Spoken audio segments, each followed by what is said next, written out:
Sang mantan pemimpin besar negeri merasa dihina sehina-hinanya karena dituduh ijazahnya palsu. Duh, kasihan banget. Sampai harus lapor polisi, turun tangan khusus, geram luar biasa. Seolah-olah harga diri seorang mantan kepala negara hanya tergantung pada selembar kertas bernama ijazah. Tapi mari kita buka mata sebentar, Pak. Penghinaan yang paling hina itu bukan soal tuduhan ijazah palsu. Penghinaan yang paling hina adalah ketika rakyat dikhianati dengan janji-janji palsu. Janji tidak impor, ternyata impor ugal-ugalan.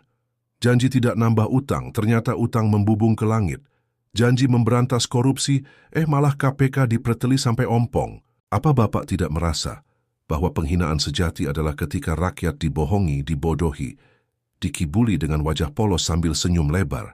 Ketika proyek-proyek infrastruktur digembar-gemborkan, padahal rakyat kecil makin susah bayar makan. Ketika politisi-politisi dekat kekuasaan menari-nari di atas penderitaan publik, tapi istana pura-pura tidak tahu. Pak, rakyat tidak perlu menghina Anda soal ijazah. Rakyat sudah dihina cukup lama dengan kebijakan amburadul, janji-janji manis yang basi, dan kegagalan memenuhi amanat konstitusi.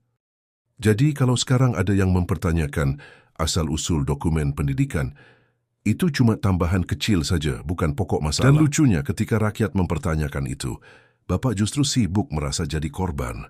Baper, main lapor, main ancam, padahal sebagai pemimpin, mestinya Anda berdiri tegak dengan bijaksana, menunjukkan bukti, menjelaskan tuduhan tak benar.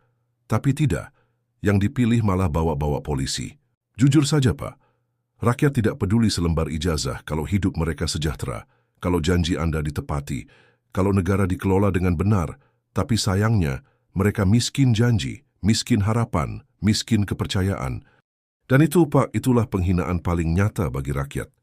Jadi sebelum Bapak merasa dihina sehina-hinanya, cobalah bercermin dan lihat siapa yang sebenarnya paling terhina.